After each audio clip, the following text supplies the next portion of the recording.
Hey, what's up, guys? PbnJ here. This is John. I'm here with Brian and Jesse. And today we're going to talk about the NBA Finals. Cleveland finished off the Boston Celtics yesterday, and they'll be facing Brian's hometown Golden State Warriors beginning next week, June 1st. Brian, since Warriors are your team now, how do you think this finals matchup is going to go? Yeah, before I get into that, I need to tell, I think now we have, 20 listeners now? So now I'm talking to a larger audience than I did last time. I know the background of, why I'm in the Bay Area. So, yeah, the reason why we all record remotely is because, we've known each other in LA, for almost 10 years now, and 2 years ago I moved up here, so for work. Left us, man. That's why I'm here. Left us. Yeah, that's why yeah. Go ahead. So you left us, man. Yeah, I know. I still I think about going back all the time. So, well, the good news is I'll be back next weekend. We're all gonna go watch Wonder Woman. Yeah. To kind of, and so we're gonna do a podcast right after we get out, so we can talk about it. Yeah, the Wonder Woman review. Yeah. Don't miss that one. Yeah. So going back to your question about the finals, I think it's cool. They have, I like that it's like a rubber match where both of those teams each won once. Yeah. And just like the trilogy. So if it's like boxing and maybe it's like a repeat of the 80s where the Lakers and Celtics played each other out multiple times, I think that's great for basketball. I'm looking forward to it, and we'll see how it goes. Yeah. Yeah, you brought up a good point. It's it's rare to see two teams go at it 3 times in a row, and both having won each. It's like this is the final. Who's the best team, the really best team. I think it's never been 3 in a row before. There's been a couple of 2 times in a row, like you mentioned, the Boston and the Lakers, and then you had the Bulls and the Jazz in the 90s. And what's cool though is that nobody's up 2-0. It's even 1-1. It's gonna be interesting though, because even though they played the last 2 years, both teams have improved, right? Freaking Golden State just got the second best player in the league, and then Cleveland really made a couple adjustments here and there, right? Darren Williams, Kyle Korver, but I think what's really helping is Kevin Love, right? He's actually playing really, really well. Kind of playing how we all thought he should have been playing when they traded for him, but he was having it just kind of seemed like he was underwhelming the last couple of years, right? He's looking pretty good now. Yeah, I mean, both sides, I felt like they were both untested during these playoffs, so it's very difficult to tell who the better team is. I mean, they both look good, and they both didn't play as well in one of their games. Like the Warriors game 1 against the Spurs, they were down over 20 points, and they were able to come back and win that game. So that showed a lot, for them to be able to fight their way back and win the game. And Cleveland, they lost game 3. Game 3, thanks yeah. to you jinxing them. And then game 4, they came back and beat them. And then with a very bad LeBron game, in game 3 and 4. But in game 5, he came out like a monster, and he passed Jordan for most points in playoff history. So I think LeBron's in the right mindset. The team's in the right mindset. The Warriors are ready for them. So it's going to be exciting to see what happens. I mean, I think it's going to be a very good matchup. It's actually very hard for me to pick who's going to win, since they didn't really show us too much from either side. Yeah, they were talking about that on the I was listening to the radio this morning, and how Golden State won. They swept 12-0, and I think their margin of victory was 16 points on average. So it's like they just cakewalked all the way through, and then same thing with Cleveland. They had one bad game. That's it. They had the bad game against Boston, and then righted the ship, and then they look great again. So it's both teams just kind of walked right through their conferences, and it's hard to say who's the weaker team right now. I don't know. You have one who went 12-0 and one who went 11-1. I guess it's pretty even, and I would say it's hard to call. And then I think Golden State had a couple nagging injuries, but I think even they're back, right? Zaza was out for a little bit. And was it Draymond? Did Draymond miss a game? I don't remember. He might have. Yeah. He missed a couple. What's up, Jesse? You back? I'm back. Yeah, okay. We lost Jesse for a little bit, but he's back. Sorry, guys. Do any of those guys who listen have an extra phone? I need a new Android phone. Looking up something at Airbnb? Just kick me out. What are you doing? Like, why are you looking at Airbnb? We're like recording right now. It's called multitasking. Because you went up north, and I heard that part. Doesn't mean that I'm going to stop multitasking down here. I'm the computer guy. I'm typing away on my computer. I'm talking to you guys. Just because Brian's got that Silicon Valley tech. He's got the VR stuff right now. He's talking with us. He can see us right now in VR. We can't see him. It's kind of like he has a little old Nintendo glove, like the Wizard. Yeah. He's got a power glove. He's got the internet we don't even know yet. It's not out yet over here. We're talking about internet 2. He's already internet 5. Yeah. 0.0. I hate you, Brian. I hate you. Jesse's jealous. I'm jealous. Sorry, guys. But no, I think back to what you were saying. I think Diamond was out. He left early in the game, and then maybe was out the other game. Yeah. I don't remember. Yeah, it was something really small though. Like it's not a big deal at all now. Both teams are pretty much 100%. Yeah. So earlier this year, I went to a Warriors game, and I highly recommend to all basketball fans that they go out to see a game live. And to me, it seems like when you watch a game live, you can see things go on that you can't see on TV. I can't explain it. It's maybe it's because of the angle of the cameras that they shoot in or whatever it is. You can see the ball movement better. You can see teams set up plays better. But with the Warriors, they're just really talented, with shooting the ball. So it's like night and day. I mean, right off the bat, you can tell that they're the best team in the league. So it's just different. So Cleveland, I haven't seen them recently. Actually, I've never seen them at all. But just from what I saw on TV, they are. As long as Kyle Korver plays a good series with Darren Williams off the bench, I think they'll be fine. It'll be a very competitive matchup. Yeah, I think getting Kyle Korver was huge because they were really missing that 3-point guy. LeBron had him, and he had Mike Miller in Miami, and then Ray Allen. Yeah. That's that 1 year. Getting Kyle Korver's huge. Darren Williams seemed to be okay too. He's not really, dominating the ball or anything. And I was kind of wondering how he would fit because he went from being the lead guy for all those years in Utah, and New Jersey, and I was kind of wondering how he fit in. But he kind of came in and just took a step back and gives a good 15 minutes off the bench and sits back down. So they kind of just seemed to fit in kind of seamlessly. So, yeah, I think Kyle Korver needs to step up a little bit. If he gets his shot going, I think they'll be fine. It'll be very competitive.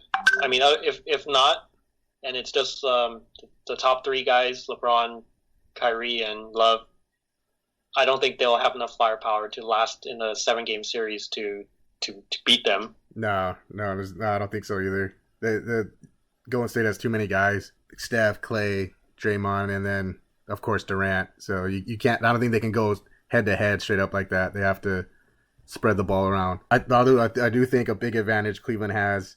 I don't know if you agree with it, is the rebounding. Tristan and Kevin Love against Zaza Pachulia and Draymond when it comes to rebounding. I think Cleveland can make it dirty. They can make a dirty game, get in there, have those guys kind of chew up the rebounds. I think that'll kind of close the gap as well. That'll help anyway. Yeah, that's pretty much like how the teams in the East used to play, right? Like if you can't beat them, you just play a little bit dirty, throw a little elbow, because the other team's just so much more talented. You just have to beat them in other ways. So yeah, I mean, let's see them kind of muck it up a little bit, and maybe that'll slow the game down to the Cavs' advantage. Yeah, I don't think that I want to be running with Golden State. It's kind of what It's kind of what they did last year, right? They just kind of started playing bully ball, and LeBron just took it to them as much as he could. And then also Golden State. I think when they were chasing that record last year, I think that was a mistake. Yeah. I had conversations with people here about it, and some of the responses the usual response I got was, yeah, they should go for it. They're so close. But even before the season was over, I felt that they were chasing the wrong thing. Right. They should just look for a championship, and they played really hard in the last 2 weeks too. Like it looked like their playoffs started 2 weeks before it actually started. There were a few games where they lost, and a few where they had to fight really hard just to get the win. I remember the game against Minnesota. Yeah, they played very hard, so just to get the win, just to beat the record, and Steph got hurt a little bit. Yeah, Steph got hurt. It just so it to me it wasn't worth it, right? I mean now there's like in the Bay Area radio, the sports guys are talking about, was it worth it, and if they should hang the banner or not, for breaking the record. But then there's no banner for the championship. Yeah, they didn't win. Yeah, they didn't win the title. There was a story at the beginning of the year. I don't know if you heard about it, where at the owners' meetings, Michael Jordan went up to Lacob, right? That's Joe Lacob, the owner of the Warriors. And he walked up to him, bumped him with his shoulder, and just said, "73 ain't shit," and just walked away. He's like, "You guys broke my record. You didn't win, so don't count." Yeah, it's crazy too, right? I mean, the Warriors were pretty close to winning the game. It was up in the air with like 5 minutes left in the last. Yeah, and you can see both teams were just gasping for air. Right. And I think it was Kyrie. Kyrie hit that shot with like a minute and a half left, and that's all they needed. Right, and that determined whether they were the best team or not, just based on those 5 minutes of the game. Yeah. Which is crazy. Yeah, I mean, you could say that Golden State was tired from chasing the record, and then Cleveland was tired because they had to come back from being down 1-3, which had never happened before. Right. And so both teams. It was actually really. It was. That's why I'm excited for this finals. Is that those games were so exciting last year to see Cleveland go down 3-1 and not give up and come back. And the game where didn't Draymond get suspended, right? Because he was kicking dudes.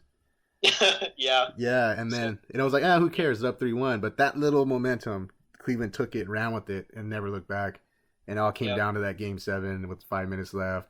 Both teams just, scrapping and fighting for points, and it came down to that one shot with Kyrie and the block. Remember the block? LeBron's dasher halfway, half court. The block Steph. Yeah, that was crazy stuff. So yeah, I'm super excited. It sucks we got to wait till next Thursday for it to get cracking. Yep. Yeah, I don't really like that. I mean, I get it. They said it so that way. Well, actually, they probably didn't expect both teams just to sweep everybody. Right. I think for the finals they have to start it in June just so they can say the final. You play in June, right? Yeah. That's where you want to be. But yeah, I mean, this kind of sums up the entire season, right? Like, there's really no competition other than these two teams. Yeah. Yeah. Outside of there's other storylines like Harden and Westbrook, but like that's just more to fill the headlines for the regular season. Yeah. It's not really not that important for the playoffs or for the finals. Yeah, it's like, Westbrook averaged a triple-double, and then they got eliminated. Harden setting records with his threes and stuff, and now they're second round, they're out. It's just it's cute fluff stuff, but everyone knew who was gonna be. As soon as Durant signed with the Golden State, I was like, well, all right, well, Golden State and Cleveland, let's do it again. They kind of sucked during the regular season because there was no drama. Right. There's no you knew who it was. It was Cleveland, Golden State. Let's just hurry up and get there. These playoffs, everyone knew. Just get everyone out the way of these guys. Although, I mean, I think San Antonio, if Kawhi didn't go down and Tony Parker might have got a game or two. Definitely one game, right? The first game where they're up by 25. The first game. Yeah, it looked like there was no way. Well, I'm not going to say no way, but it would have been a lot more difficult to come back from the game one if Kawhi didn't go down. Yeah, so I think San Antonio would have made it tough, but I still don't think they would have got past Golden State in the long run. Well, let me ask you this: if the Warriors win, do you think Durant does that validate him as a champion, or he just went over there just to get a ring? It's interesting. They were talking about on the radio this morning. They said, "What if they win? Does that validate Durant? Does it make him a champion, a great player?" And the answer was no. Like, the guys on the radio they just straight up said no. Basically, he's just being the spoiler to LeBron. Yeah, that's kind of what he's known as. Like, he wins Golden State. He's just going to prevent LeBron from winning another title and kind of hurting his legacy. But for Durant's legacy, it doesn't help. Well, maybe if we look back 20 years from now, I mean, a ring is a ring, right? Like, yeah, no, that's true. How you get it. Yeah, for me, I don't like the way he did it. It's too easy. Yeah. From a competition standpoint, but then I look at it as as a job, right? Like, if you want to put yourself in the best position to win or to succeed. So I mean, I don't hate on him there. Just from a competition level, I don't like the way he went about it to get the ring. Yeah, he literally just said, "Well, if you can't beat him," right? He literally did that. It's like, and then from a competitive point of view, yeah, it kind of sucks. But at the same time, really make that money and get that ring, right? Yep. Yeah, but is it really about the ring though? Because if you really think about it, Sasha has a ring. Mad Dog Mark Madsen has a fucking ring. So there's always he has like 3 rings, dude. Yeah, that's what I'm saying. It's even worse. He has 3 more rings than Durant does, and Durant's way much better. I just wanted to chime in on that because, yeah, it looks like he kind of like he couldn't do it with Oklahoma. He decided to jump ship and go with a younger team and a faster team and whatever. So does he get validated not this year, but maybe next year if he does another round and they win it again? I mean, at what point will he need validation? Yeah, I think you have to give him props that he's a. Do we lose Jesse again? Yep. Well, to answer Jesse what he was talking about, I think he's gonna have to win like 3 in a row, right? Something like that, at least to kind of validate him going over there and validating him as like an all-time. I mean, he really is an all-time talent, but to put him in the all-time winners, that's gonna be hard. Although there is gonna be some upcoming problems. When he resigns, they're gonna have all these dudes, right? Someone's gonna have to go eventually. I've been hearing, reading some articles that in the next year or two, when Draymond, when his contract comes up, Durant, I think it's this year, right? He only signed a 1-year deal. I believe so. Yeah. So yeah. There's like talks about early in the year that he would just go to Golden State, get his ring, and go back to Oklahoma City. I mean, that was like what people were talking about. I mean, I don't think that's going to happen, but yeah, it's a 1-year deal. Yeah.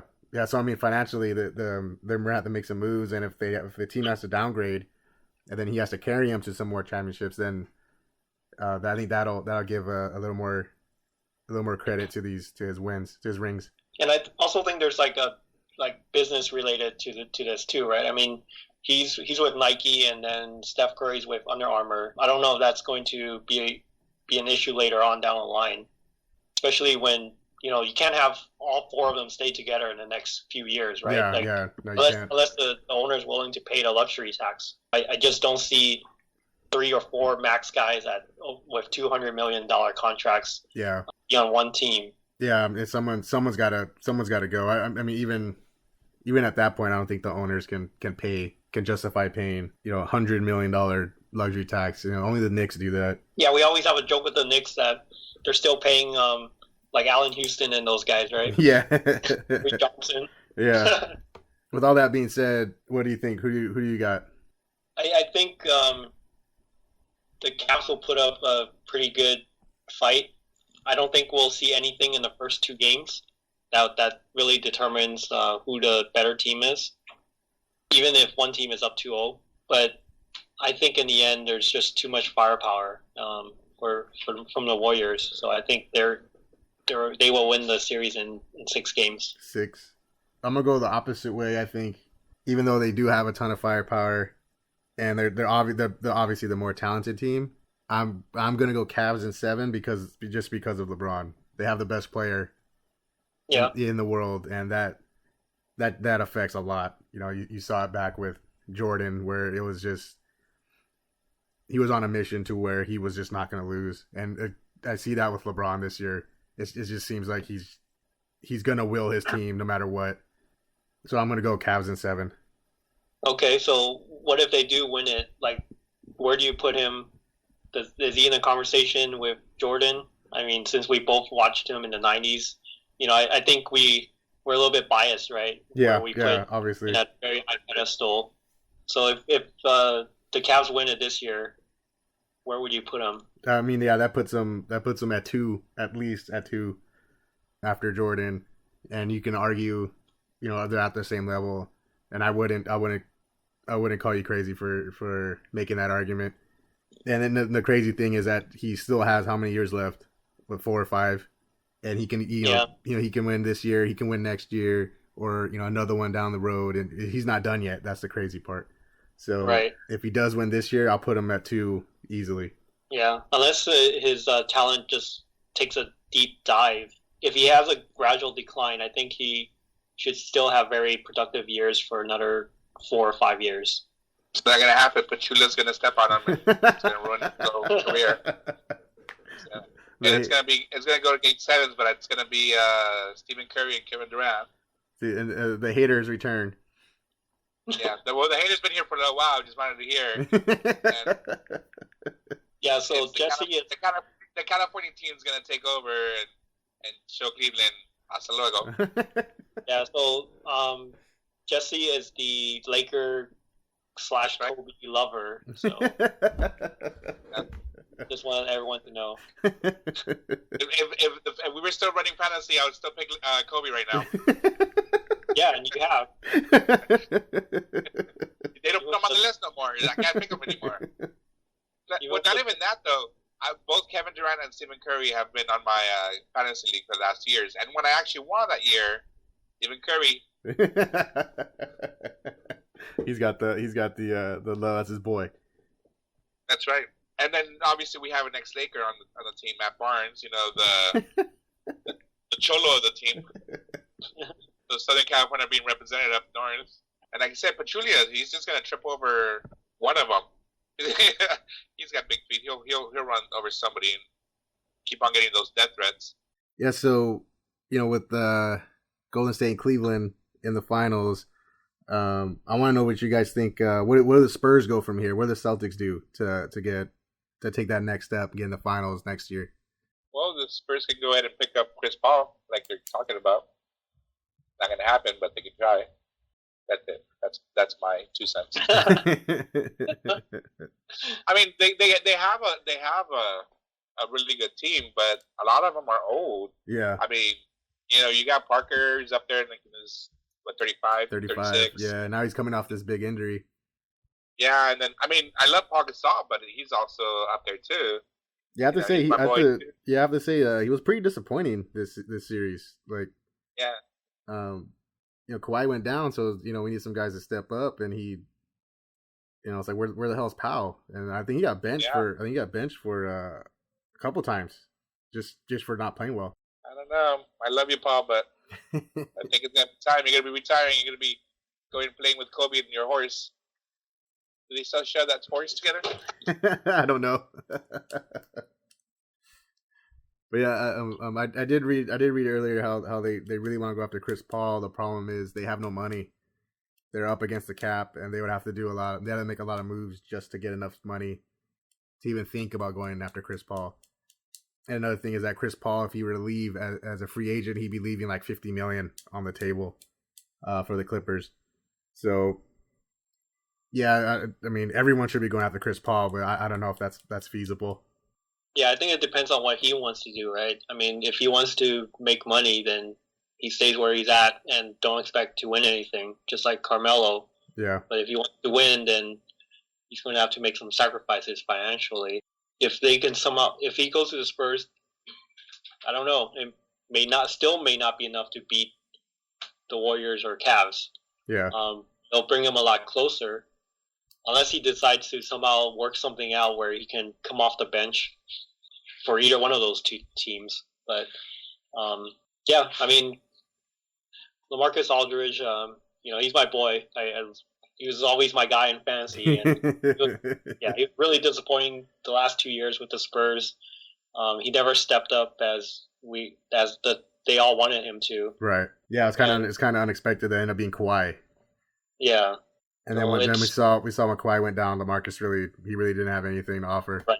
I think that just exposed him even more, right? Like when he was made the guy and he played even worse. Right.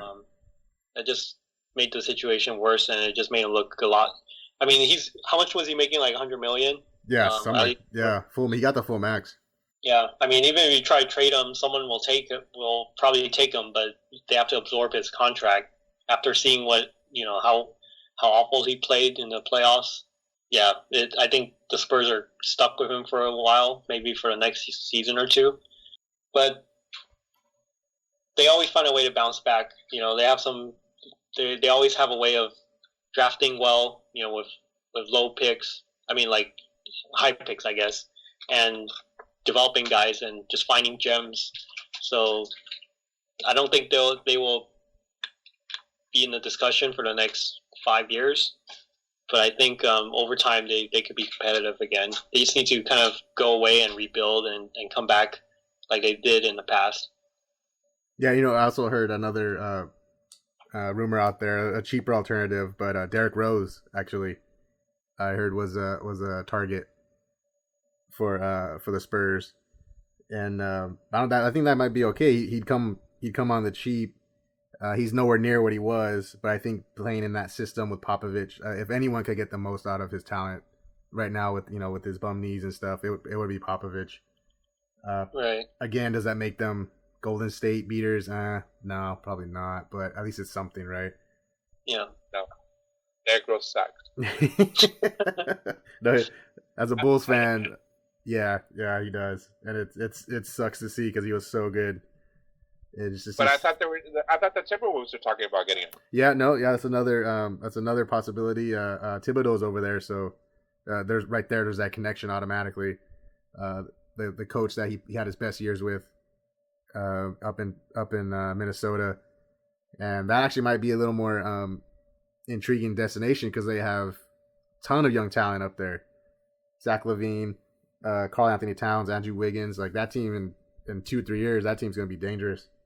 I don't know. With Minnesota, we always say that, right? Like 5 years ago, we said the same thing, and either the guys never develop or something happens to them. So, yeah, I mean, I root for them. I like a lot of the players on the team, like Wiggins and Karl Anthony Towns. But, yeah, I think they just need a few more pieces, and hopefully they can be a lot more competitive. Maybe it's just too cold. Like you said, they've had good players in the past, and it's just like, ¿qué pasó? Yeah, what is it? Happened? It's freaking. They're freezing to death. There's gotta be. It's. Now, what's interesting with Boston is that they got the number 1 pick next year or next month. Yeah. So that's kind of crazy. You get the team to be in the Eastern Conference Finals and then get the number 1 pick. I think they're in a good spot to make some moves.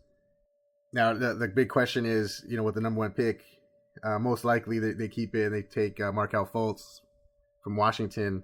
What do they do with Isaiah Thomas? I've been hearing some on the radio and stuff, people saying that they should probably trade him. He even though he puts up a lot of points and he's a fan favorite and a good story, he's not someone you can win with. Being 5'9", like a ball dominant guard. What do you guys think? Should they try and play him together, or just trade him right away and get some assets? Well, they should wait until after if he's going to do his surgery or not to see how it comes back out after that. Isn't he going to get a surgery for what happened over the season right now? Yeah. They said they're waiting to see once the swelling goes down if surgery is the best way. But I think they should trade him and try and get what they really really need, and it was exposed in this last series was they have no size, they have no bigs. It's just Al Horford by himself. So I think they can try and package him and maybe someone like Jay Crowder and try to get a power forward or a center in there, and then roll with this young rookie Fultz. But we'll see though. It's easier said than done. I don't know of any bigs out there other than Blake Griffin who's available. What if they pull off the trade with by getting Paul George? Would that help? What would you giving up? Would you give up that number 1 pick or something else? To be honest, I don't follow the college guys, so it's really hard for me to tell. Yeah. But just based on Paul George's talent, I think I would do it. Yeah. I always see the proven talent, right? Like it's always too risky to bring in someone from outside from college. They may not transition well, and they take 4 to 5 years to fully develop to their potential. So I would just pull the trigger on Paul George if the deal was available. Yeah, no, I mean that's valid. That's a valid point. You're so close, right? You're close. You're ready to win now. Right. The window's now. So why draft a guy and wait for him to 2-3 years, and then Al Horford gets old, and someone gets hurt, and someone gets traded, and then you don't even know, right? So yep. So you're saying trade the number 1 pick, get Paul George in there. I think that helps big time. That really makes them a threat. I still don't know if that they beat Cleveland, but it definitely this series that they don't lose 4-1, right? It's 4-2, 4-3. But I think that would be a huge get, and maybe a couple of other smaller moves on the side might be enough. I don't know if you heard Chris Webber the other day after the game. He recommended they go after Carmelo because you can get Carmelo for like nothing now, right?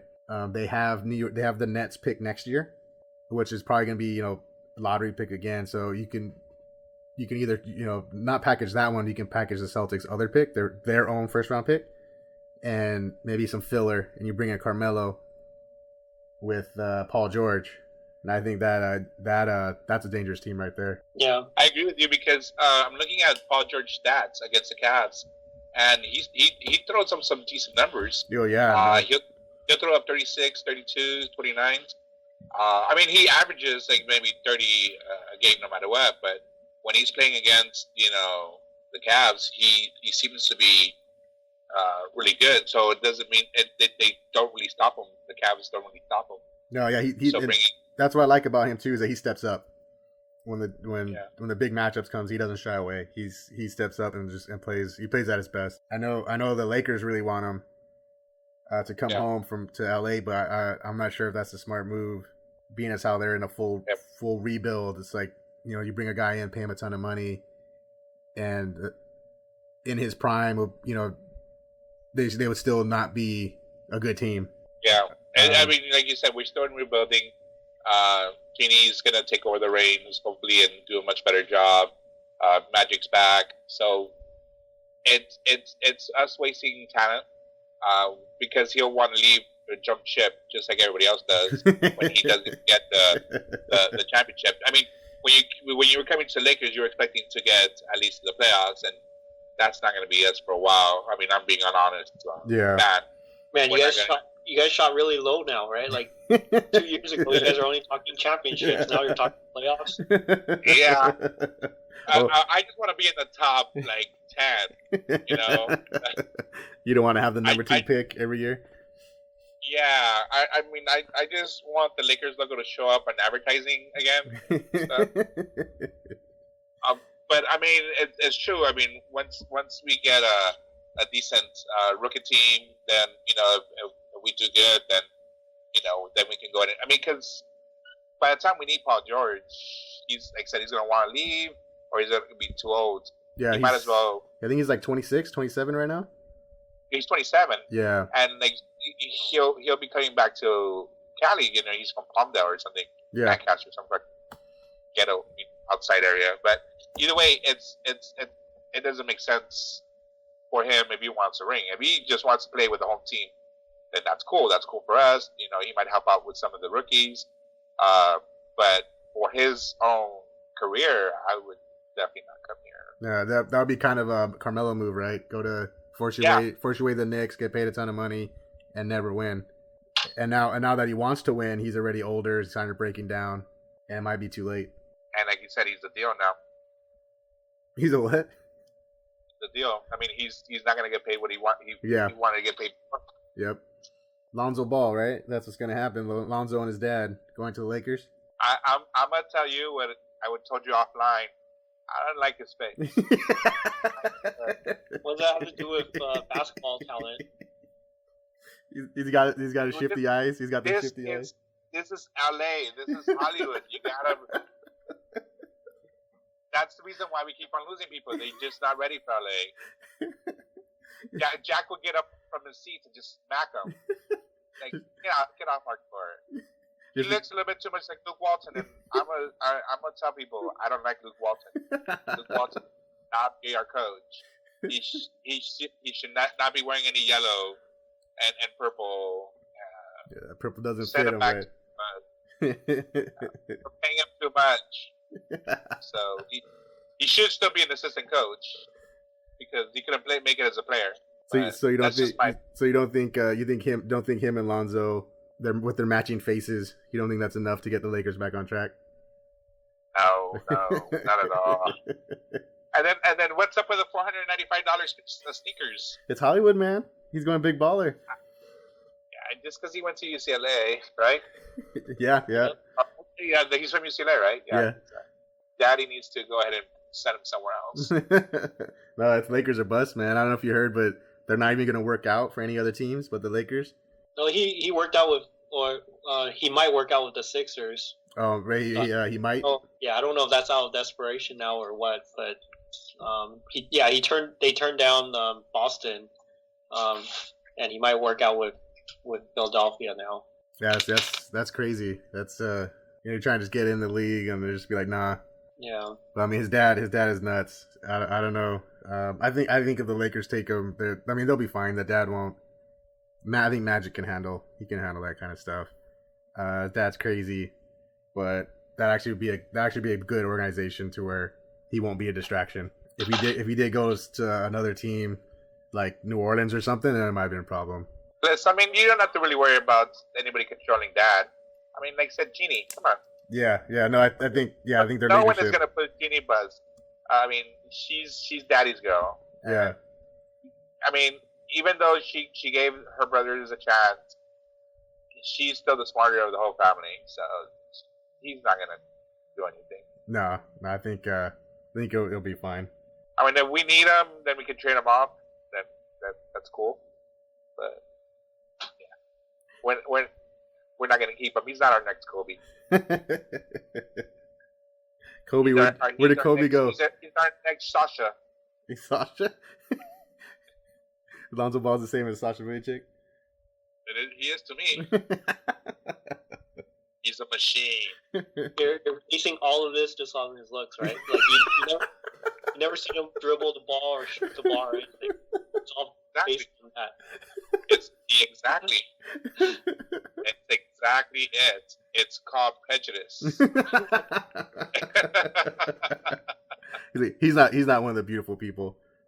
He's not. He just belongs in LA. Yeah, we'll make sure to keep this clip, and then a year from now, we'll play it back for you. Hey, you know what? And I'll still say he's ugly, but I'll be like, but he's a good ball player, and he took us to number 8 spot, and we lost it on the first round. So, why? Because he's ugly. Him and Luke Walton, I think that they're somehow related. Actually, is Luke Walton old enough? Luke Walton's I think he's like 38 or something like that. There you go. Awesome. He would have been young.